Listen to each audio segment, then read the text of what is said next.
Le seul bonheur que nous ayons sur la terre, c'est d'aimer Dieu et de savoir que Dieu nous aime.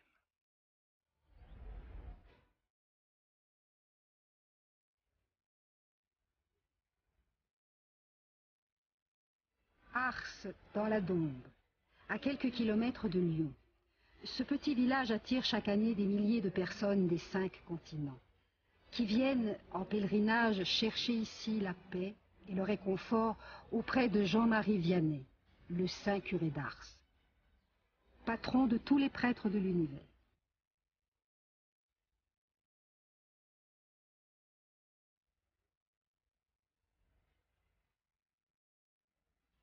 Ce simple curé de campagne vécut au XIXe siècle dans cette paroisse une existence de sainteté.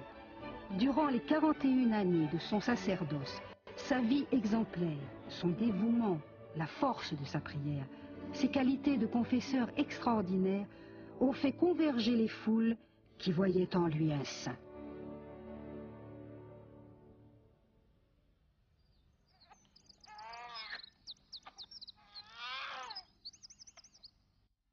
Le 8 mai 1786, à Dardilly, près de Lyon, Jean-Marie Vianney voit le jour dans une famille de paysans, propriétaires terriens. Il est le 4e de 6 enfants. Comme c'est la coutume alors, il est baptisé le jour même à l'église du village. Dès ses premières années, Marie Béluse, sa mère, dont la foi est solide, lui enseigne les prières chrétiennes. En lui faisant partager sa ferveur, elle éveille son petit enfant à la présence de Dieu.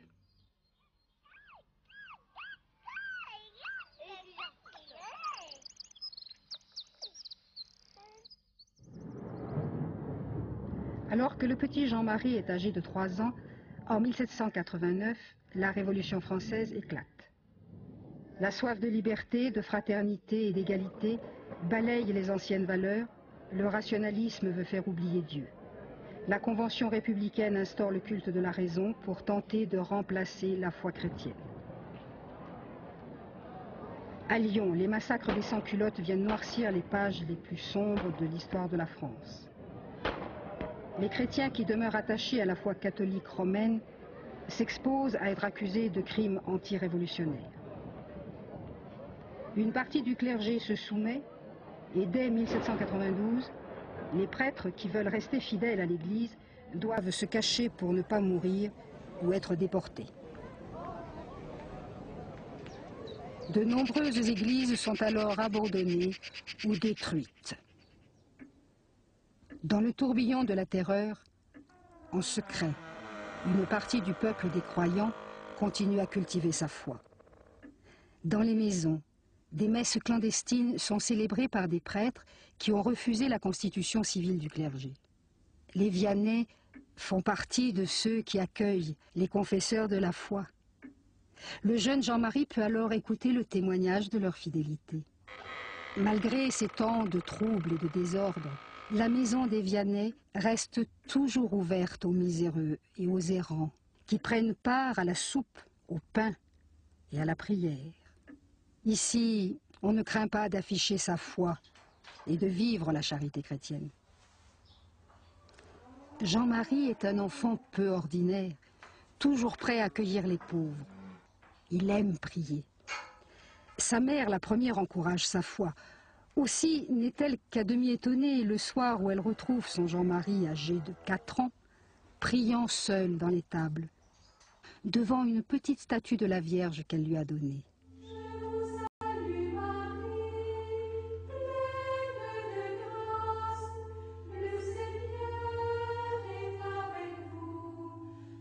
La vertu passe facilement du cœur des mères dans celui des enfants. Jamais un enfant qui a eu le bonheur d'avoir une bonne mère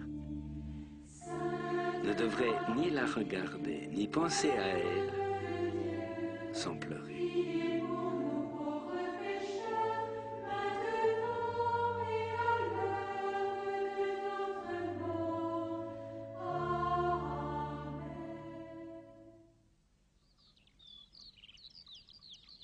Quand Jean-Marie est un peu plus grand, dans le vallon de Chantemerle où il garde les moutons, il organise des processions avec d'autres petits bergers. Chaque instant de son travail des champs est rythmé par ses prières. Il est constamment saisi par la présence de Dieu. J'étais bien heureux dans la maison de mon père lorsque je menais paître mes brebis. J'avais le temps de prier. Et parfois je faisais semblant de me reposer comme les autres, mais je priais Dieu. C'était le bon temps, mon Dieu, que j'étais heureux.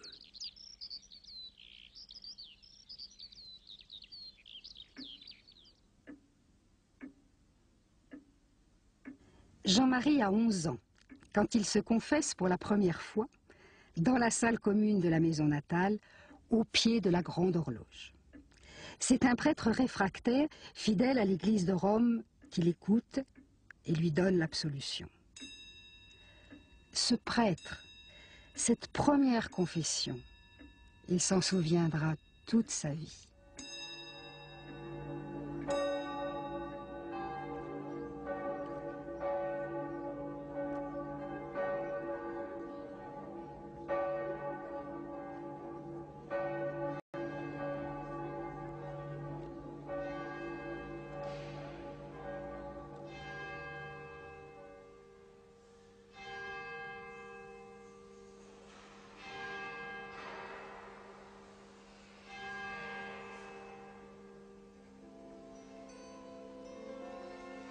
« 1799, le temps du Directoire amène de nouvelles persécutions religieuses. 2 ans après sa première confession, le jeune Vianney, qui a 13 ans, fait sa première communion clandestinement dans une cuisine de ferme. Il reçoit l'Eucharistie dans un tel recueillement qu'il ne veut plus ensuite quitter la pièce où il a communié. Quand on communie, on sent quelque chose d'extraordinaire, un bien-être qui parcourt tout le corps. Et nous sommes obligés de dire, c'est le Seigneur. Oh mon Dieu, quelle joie! On se perd en Dieu comme une goutte d'eau dans l'océan.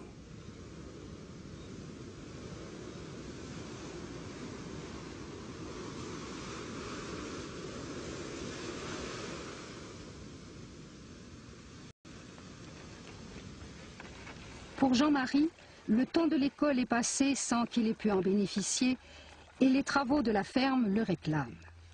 Mais rien ne l'éloigne de son attachement à Dieu et il continue à se distinguer par sa vie de prière et sa conduite exemplaire.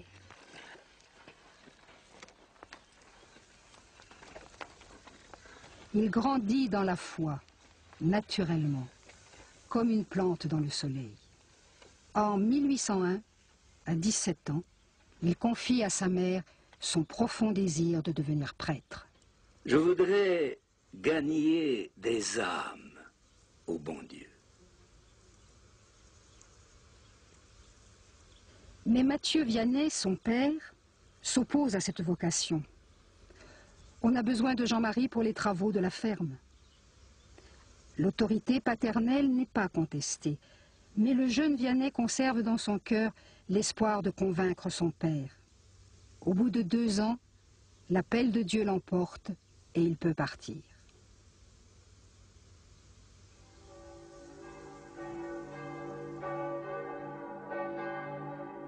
Après le concordat entre Bonaparte et le pape Pie VII, les persécutions contre l'Église ont cessé.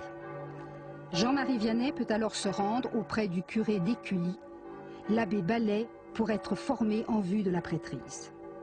En 1807, le cardinal Fesch, en tournée à Écully, donne le sacrement de la confirmation à Jean-Marie. Par le don du Saint-Esprit, il est confirmé dans sa foi. Le Saint-Esprit, c'est comme un jardinier qui travaille notre âme. On n'a qu'à dire oui et à se laisser conduire. À cette occasion, Jean-Marie ajoute à ses prénoms le nom de Saint Jean-Baptiste. Comme celui qui baptisa Jésus et le reconnut Fils de Dieu, le jeune séminariste veut être celui qui annonce « Voici l'agneau de Dieu ».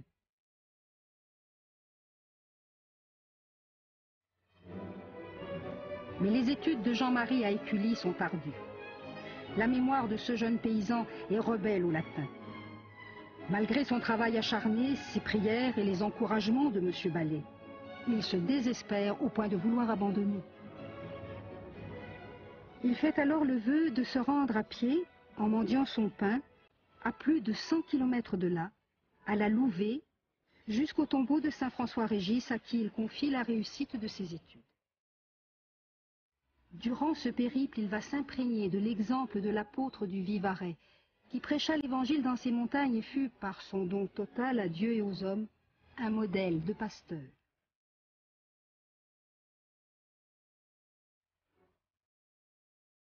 Jean-Marie rentre alors confiant à Écully et poursuit ses études avec courage.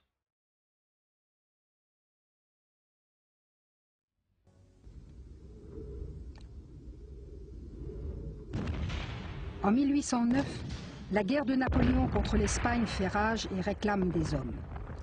C'est une nouvelle épreuve pour le jeune Vianney.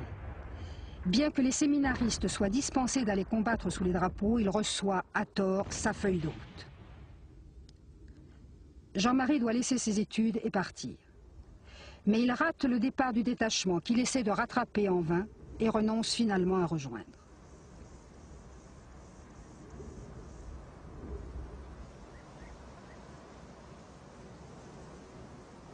Considéré comme déserteur, il doit se cacher pendant plus d'1 an dans le village des Noé. Quand son frère cadet accepte d'être enrôlé à sa place, il peut rentrer chez lui.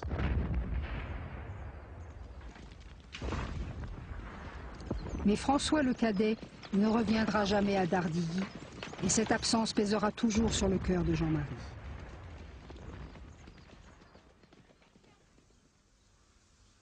Sa mère bien-aimée meurt quelques semaines avant son retour. Son père lui reprochera longtemps les ennuis que sa désertion valut à la famille. Il faudra du temps pour refermer de telles blessures. Malgré son chagrin, Jean-Marie Vianney reprend ses études auprès de M. Ballet, au petit séminaire, puis au grand séminaire à Lyon. Malheureusement, tous les cours y sont dispensés en latin. Obstacle toujours insurmontable pour ce jeune homme de 26 ans qui a appris tard à lire et à écrire. Après 40 jours de présence au séminaire, il est renvoyé avec la note Debilissimus, trop faible.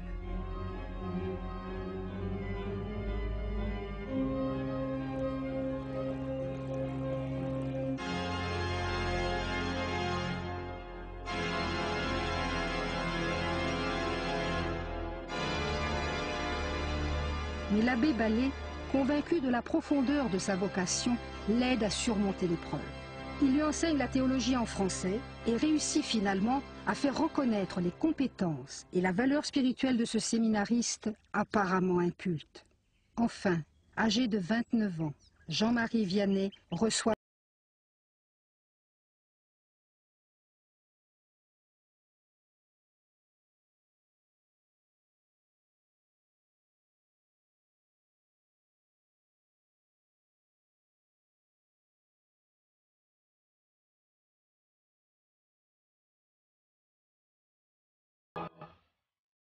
le voilà prêtre pour l'éternité, prêtre pour sauver, pour gagner des âmes au bon Dieu, comme il le dit.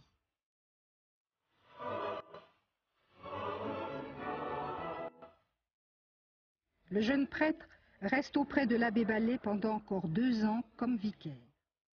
Jusqu'aux derniers instants de son bienfaiteur, il partage la vie exemplaire de cet homme, toute faite de générosité, de dévouement, de pauvreté et de prière.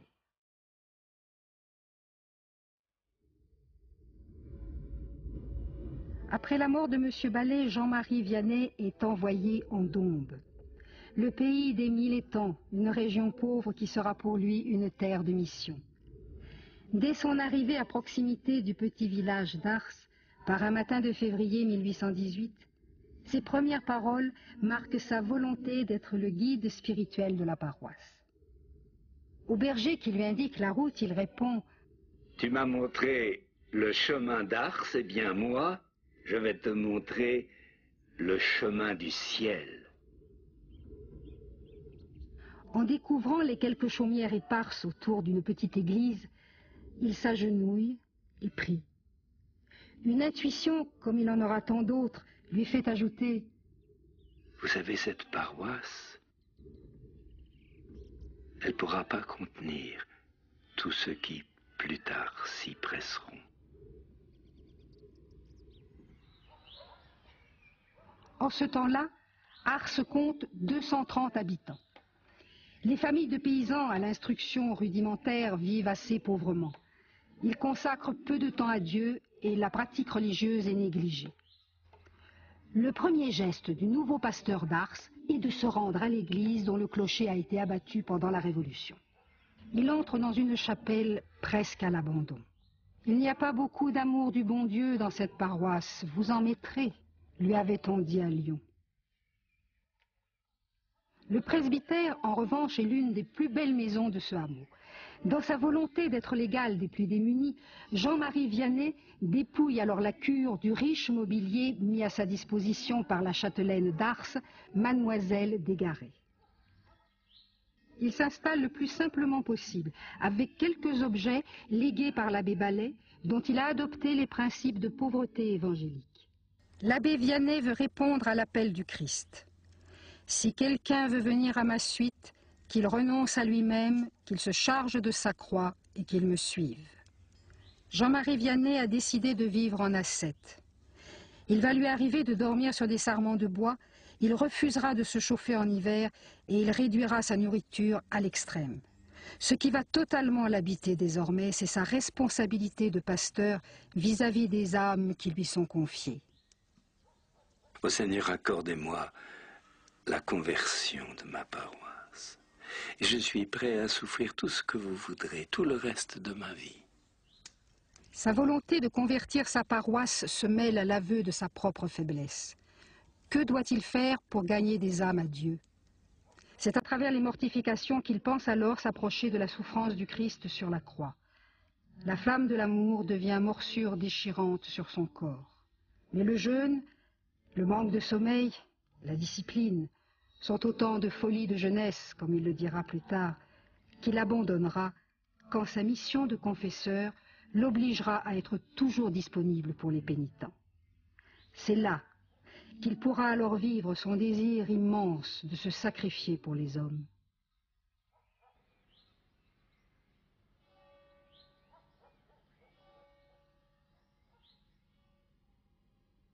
Très vite, les habitants d'Ars remarquent l'humilité et la grande piété de leur prêtre. À toute heure du jour et de la nuit, on le trouve dans l'église, au point qu'il semble y avoir élu domicile. L'abbé Vianney y reste à genoux en prière devant le tabernacle pendant des heures. On n'a pas besoin de t'en parler pour bien prier. On sait que le bon Dieu est là. On lui ouvre son cœur, on se complaît dans sa sainte présence. C'est la meilleure des prières, celle-là.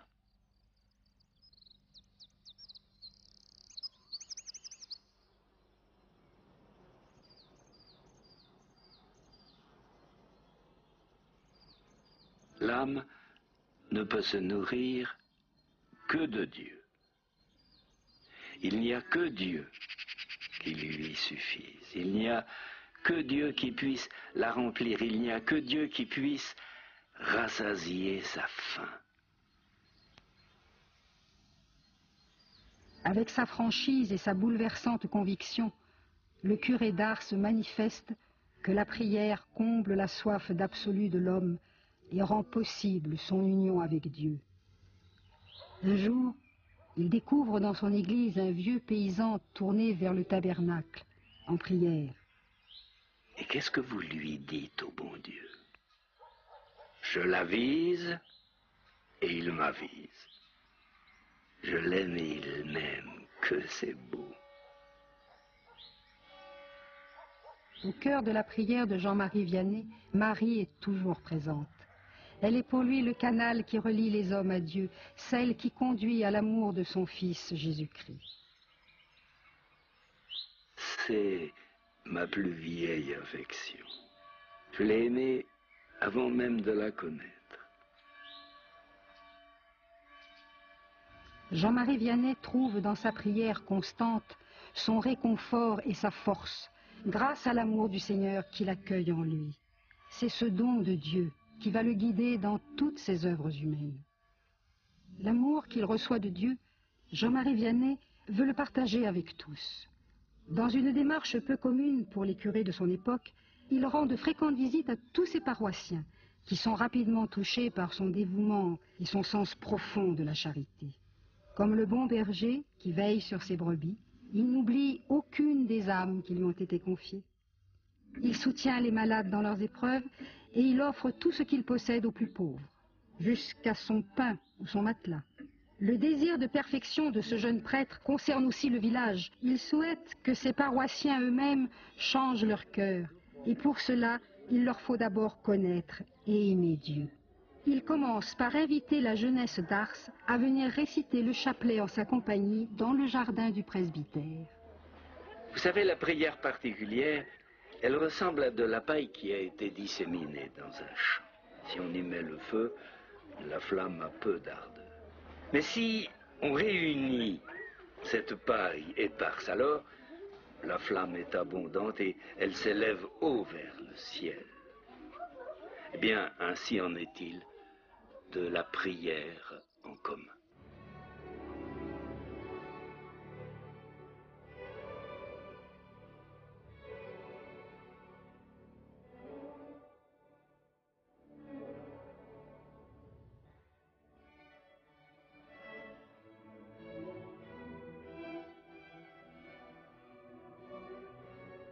Pour Jean-Marie Vianney, l'ignorance est un mal et la maintenir un grave péché.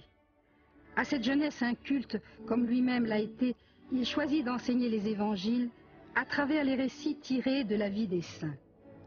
Ce qu'il aime dans leur existence, c'est leur proximité avec le Christ. L'homme est capable de Dieu. Les saints n'ont pas tous bien commencé. Mais ils ont tous bien fini.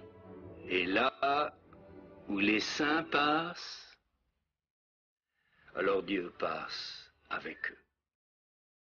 Ce fils de paysan parle avec des mots simples qui savent toucher les cœurs. Alors bientôt, après les jeunes et les enfants, des adultes viennent l'écouter et puis reprennent petit à petit le chemin de l'Église.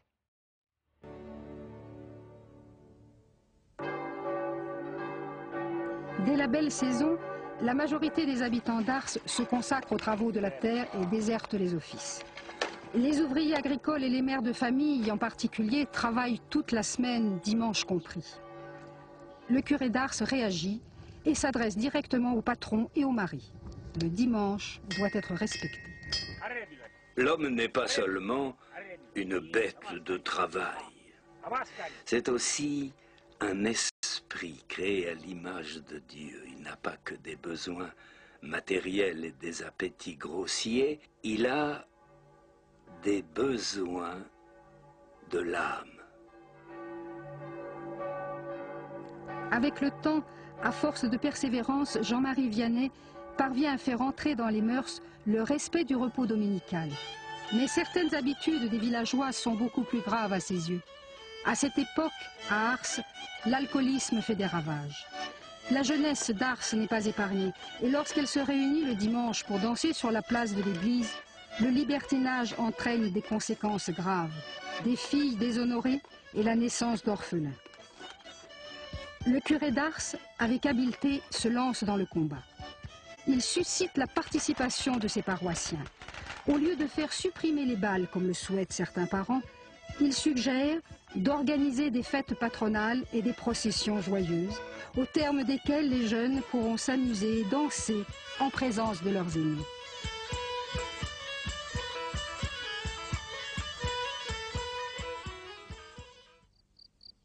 Le curé d'Ars rencontre cependant des résistances au changement. Alors, sans jamais se mettre en colère, il n'hésite pas à aborder les problèmes de front au cours de ses sermons. Car Jean-Marie Vianney a une profonde confiance en la parole de Dieu, qui peut illuminer l'esprit de chacun. Dans sa petite sacristie, il travaille assidûment. Il étudie, lit les théologiens et s'en inspire pour écrire ses prédications.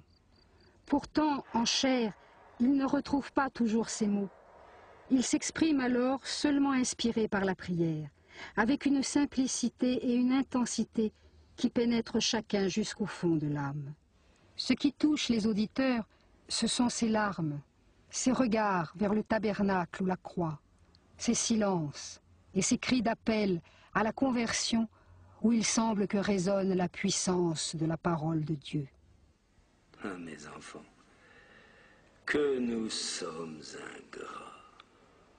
Le bon Dieu veut nous rendre heureux et nous, on ne le veut pas. C'est dommage. Si nous savions comme notre Seigneur nous aime, on mourrait de plaisir. Être aimé de Dieu, être uni à Dieu, vivre en la présence de Dieu, vivre pour Dieu. Ah, la belle vie, la belle mort. Tout sous les yeux de Dieu, tout pour plaire à Dieu, que c'est beau.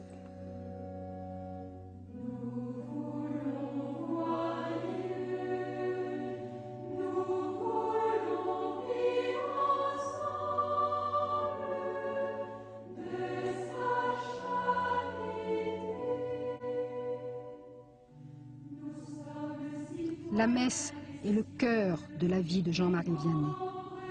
C'est là qu'il puise toute sa joie. Au moment de l'Eucharistie, il se sent profondément investi de la grandeur du prêtre qui, d'une parole, transforme le pain et le vin en corps et sang du Christ. Il rend présent le Seigneur. Son intimité avec la présence divine dans l'Eucharistie est si forte qu'il s'en trouve parfois troublé, au point d'oublier l'assistance. Au cours de la messe, il reste immobile et silencieux, le Saint-Sacrement entre les mains pendant de longues minutes. Tous ceux qui assistent à sa messe savent alors que le Seigneur est là, réellement présent.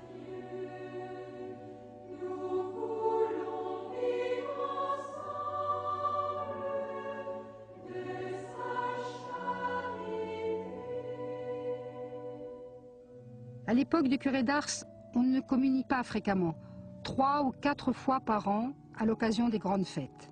Jean-Marie Vianney veut que ses fidèles s'approchent plus souvent de ce sacrement.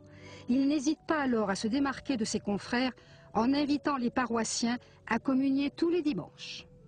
La communion fait à l'âme comme un coup de soufflet à un feu qui commence à s'éteindre, mais où il y a encore beaucoup de braise. Venez à la communion, venez à Jésus, venez vivre de lui afin de vivre pour lui. Ne dites pas que vous n'en êtes pas digne, vous n'en êtes pas digne, mais vous en avez besoin.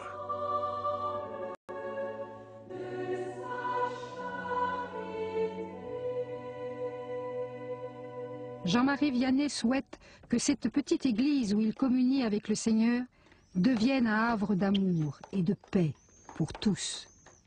Il veut que ce lieu soit le signe visible de la présence divine dans le village. Le curé d'Ars se fait alors bâtisseur. Avec peu de moyens, il parvient à faire reconstruire le clocher et achète une nouvelle cloche afin que l'on puisse entendre l'appel du Seigneur de toute la campagne alentour.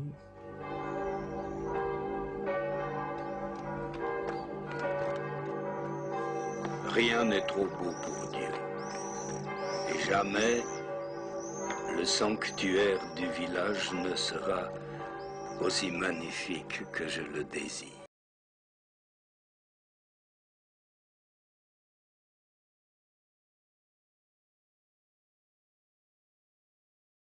Les objets liturgiques doivent donc refléter dans la dignité et l'éclat la gloire de la lumière divine.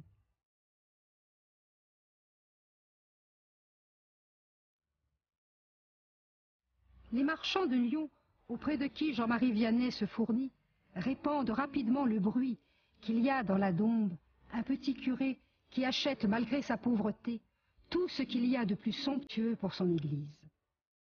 Comme cette chasuble en l'honneur de Marie, qu'il fera réaliser lorsque le dogme de l'Immaculée Conception sera proclamé en 1854.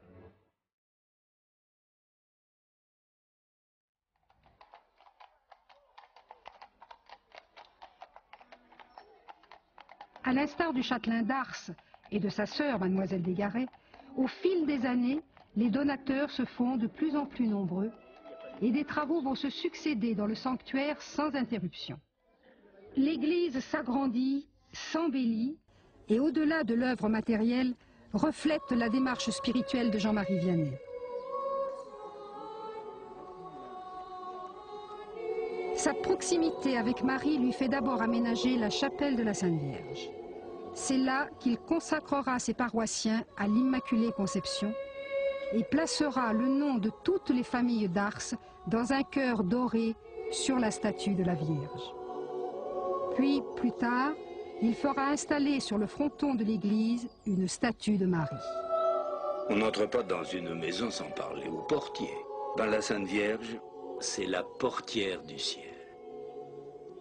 Le curé d'Ars fait aussi édifier une chapelle dédiée à Saint Jean-Baptiste, son saint préféré.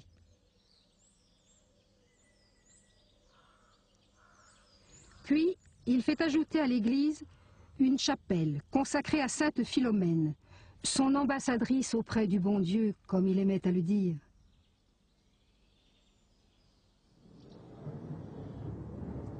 Jean-Marie Vianney fait ensuite construire la chapelle de Lecce Homo, où les fidèles attendent et se préparent avant la confession. Ils peuvent y méditer l'amour du Christ livré pour eux.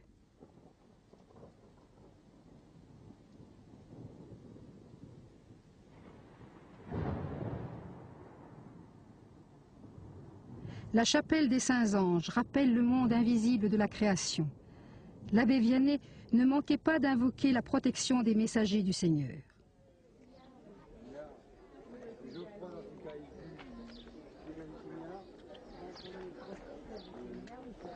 Le chœur de l'église est aussi agrandi.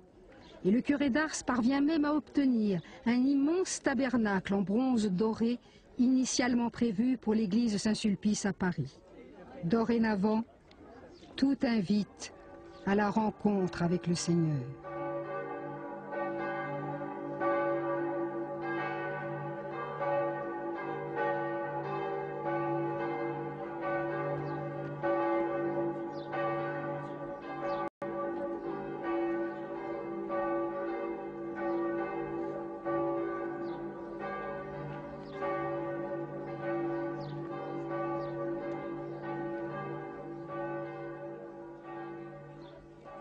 Pour Jean-Marie Vianney, évangéliser ses paroissiens, c'est aussi éduquer les enfants d'Ars.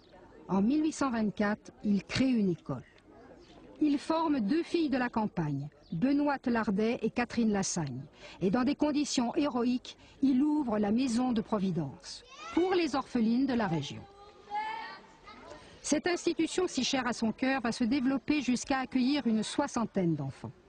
Mais comment les nourrir ? La Providence pourvoira à tout jusque dans les moindres détails. Comme cette fois en 1830, où en pleine période de révolution populaire, la route de Lyon n'est plus sûre et le curé d'Ars ne peut plus quêter pour ses orphelines. Les réserves sont épuisées, il n'y a plus de blé au grenier. Monsieur Vianney s'en remet alors au Seigneur. Et l'incroyable se produit. On retrouve le grenier rempli de blé. Ces petites affamées ne manqueront jamais du nécessaire. Une âme pure peut tout demander à Dieu, même des miracles. Il lui refuse rien. À la maison de Providence, l'instruction est rudimentaire, mais c'est la famille du bon Dieu. Le grand projet de sa vie va cependant échapper au curé d'Ars. En 1847, Monseigneur Devy, évêque de Belley, lui demande de remettre la direction de la Providence à des religieuses qui pourront assurer l'avenir de l'établissement. L'abbé Vianney s'incline. Je n'y vois pas la volonté de Dieu, mais si Monseigneur la voit. Au cours de son ministère, l'abbé Vianney va parfois aider ses confrères dans les villages voisins. il y gagne vite une réputation de confesseur qui attire à Ars les paroissiens des alentours. Des prêtres du diocèse deviennent jaloux et vont jusqu'à l'accuser ouvertement d'incompétence. Dans son propre village, son franc-parler bouscule aussi les habitudes. Certains le dénigrent, l'injurient, mais il ne se défend pas. Sa douceur et son indulgence finissent par faire taire ses adversaires auprès desquels il redouble de prévenance. Il avait dit du mal de moi. Je me devais de prier pour lui.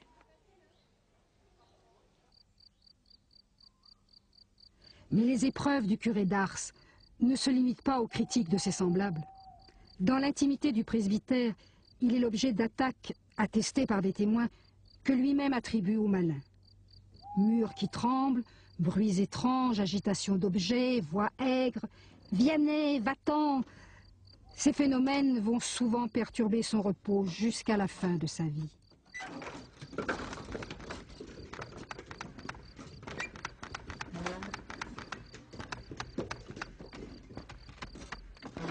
Satan est l'obstacle pour les hommes, l'adversaire qu'ils doivent surmonter pour suivre le chemin du ciel. Jean-Marie Vianney remarque au fil des années que celui qu'il nomme le grappin est particulièrement virulent les nuits qui précèdent l'arrivée de grands pénitents, comme si le diable ne pouvait supporter les conversions opérées par cet humble curé de campagne. Le démon est bien méchant, mais il est bien bête aussi. C'est lui qui me fait savoir tout le bien qui se fait à Ars.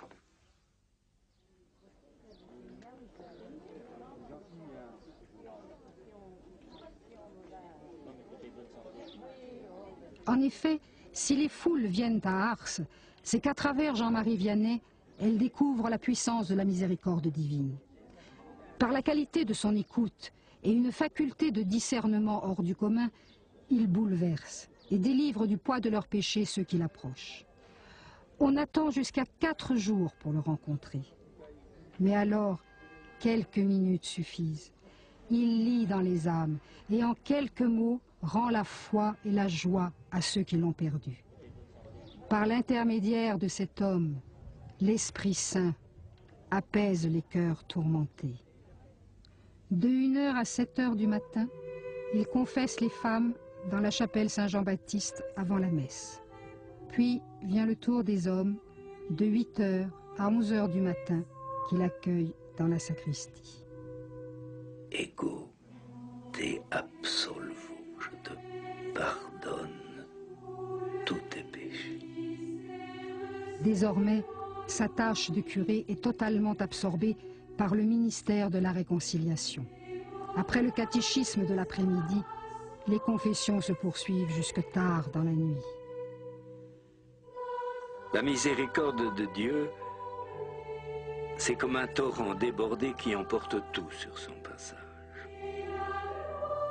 La patience de Dieu nous attend. Vos fautes sont comme des grains de sable à côté de la grande montagne des miséricordes de Dieu.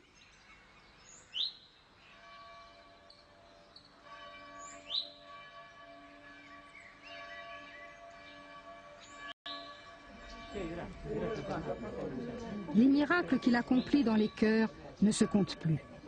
Mais ce sont aussi les miracles visibles qui attirent à Ars des malades dans l'espoir de la guérison.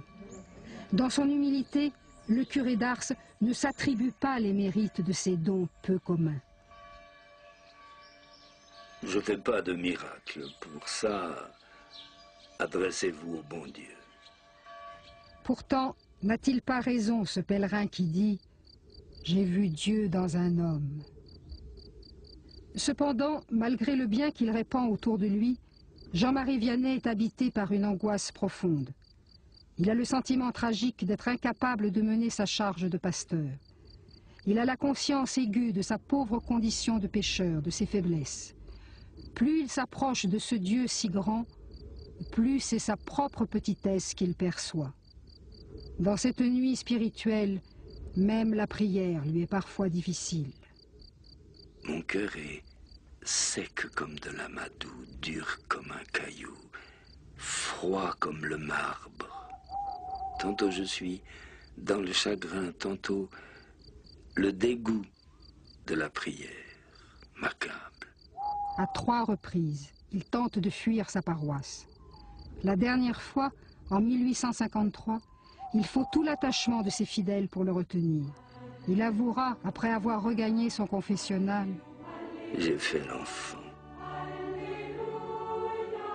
C'est alors l'unique amour de Dieu, reçu dans l'adoration du Saint-Sacrement, qui lui donne l'énergie et le courage pour suivre le chemin de sa vocation tracée depuis l'enfance, gagner des âmes au Seigneur.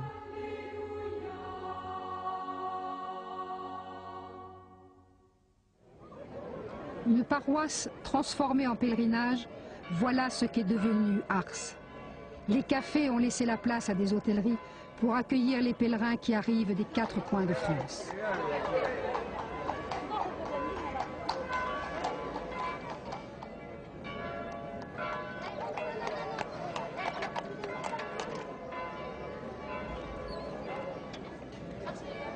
Le commerce se développe et prospère.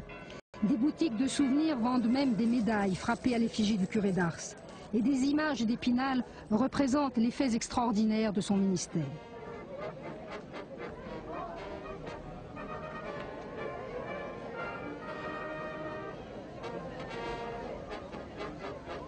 On édite de son vivant ses sermons et le récit de sa vie. Ce modeste curé de campagne reçoit aussi, contre sa volonté, le titre honorifique et très prisé de chanoine et même la Légion d'honneur. Les dévotions de pacotille, qu'il qualifie lui-même de carnaval, seront la dernière croix qu'il aura supportée. Seul le petit buste de cire réalisé en cachette par le sculpteur Cabuchet pendant le catéchisme sera apprécié de ce prêtre qui refuse de poser pour des photographies ou des peintures. Vers la fin de sa vie, 80 000 personnes arrivent chaque année à Ars du monde entier. Le saint curé, comme on l'appelle déjà, passe jusqu'à 16 heures par jour au confessionnal. Malgré sa fatigue, il se lève toujours à 1 heure du matin pour recevoir jusqu'au soir les confessions. À la fin du mois de juillet 1859, dans une atmosphère étouffante, épuisé, il doit s'arrêter. Pendant 2 jours, on se relaye à son chevet. L'évêque se déplace en personne et repart bouleversé. Le jeudi 4 août, à 2 heures du matin, il expire dans la paix. L'émotion gagne tous les cœurs et la nouvelle de sa mort se répand de village en village. Des pèlerins affluent de toutes parts et pendant 10 jours et 10 nuits défilent sans arrêt devant son corps.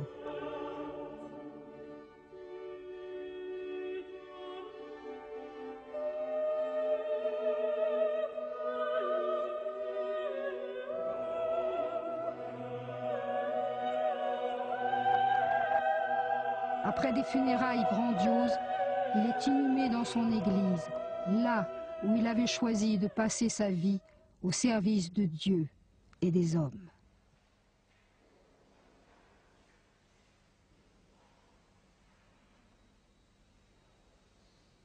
Depuis sa mort, nombreux sont ceux qui continuent de venir se confier à Jean-Marie Vianney. L'homme d'Ars s'est passé, emportant avec lui le secret impénétrable de son intimité avec Dieu. Il n'a pas cherché la gloire, mais il a patiemment accepté d'être considéré comme un saint parce qu'il voulait que d'autres le deviennent. Il est passé comme un prophète, un de ceux qui n'ont pas peur des mots, qui ne craignent pas la menace dès qu'il s'agit de choisir la vie. La belle et grande église que Jean-Marie Vianney rêvait tant de voir construire pour accueillir les pèlerins est érigée dès 1862 par l'architecte Pierre-Marie Bossan, un converti du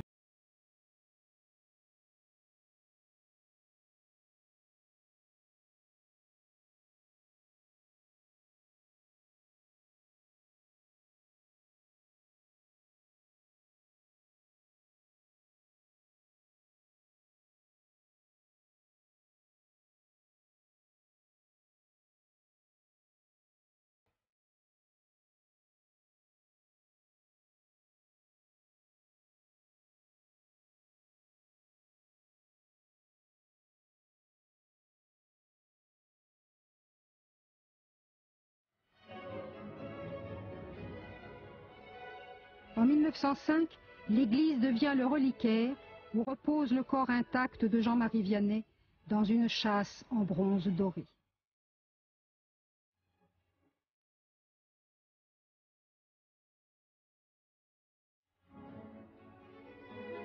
C'est dans ce nouveau sanctuaire qu'une foule immense viendra assister aux fêtes données à l'occasion de la canonisation de Saint Jean-Marie Vianney en 1925.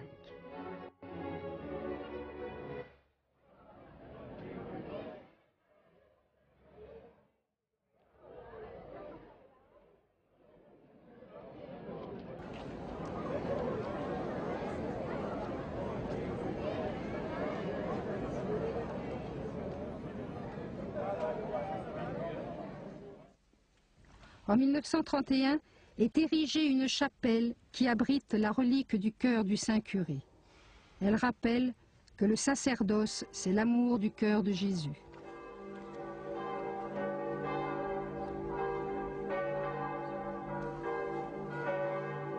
Le 6 octobre 1986, à l'occasion du 200e anniversaire de la naissance de Saint Jean-Marie Vianney, le pape Jean-Paul II est venu prier à Ars auprès du patron de tous les curés de l'univers.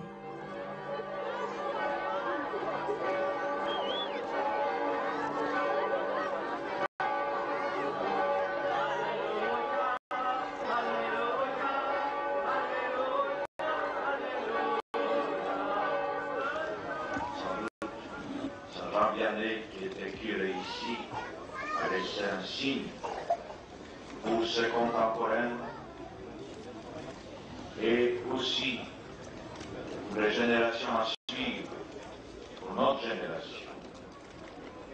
Moi, personnellement, je suis très touché par ce signe, par son message.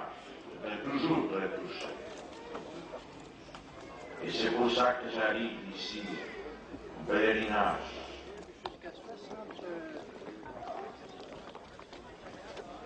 En ce jour de commémoration, le pape s'est exprimé devant 6000 prêtres et séminaristes. Précisément, nous voyons dans les curés d'Ars un prêtre qui ne s'est pas contenté d'accomplir extérieurement les gestes de la rédemption. Il y a participé dans son être même, dans son amour du Christ, dans sa prière constante, dans l'offrande de ses épreuves ou ses mortifications. Je le disais déjà aux prêtres à Notre-Dame de Paris, les curés d'Ars demeurent pour tous les pays un modèle hors pair,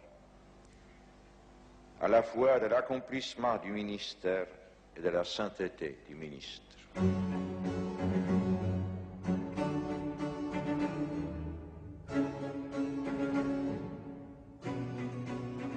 Dans l'élan de cette visite a été créé en 1988 un séminaire où chaque année plus de 100 jeunes se forment pour devenir prêtres.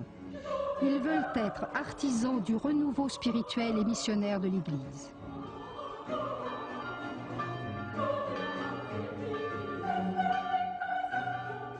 Ces jeunes séminaristes viennent des 5 continents se mettre à l'école de M. Vianney, sur le lieu même de son apostolat, à la lumière de son témoignage.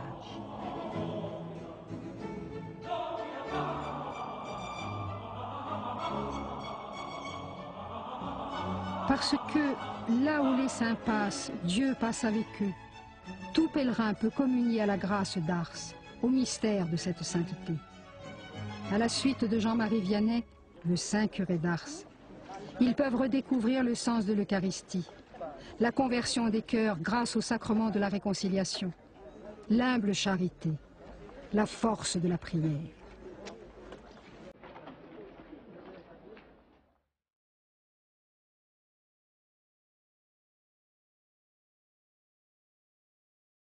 Je vous aime, ô mon Dieu.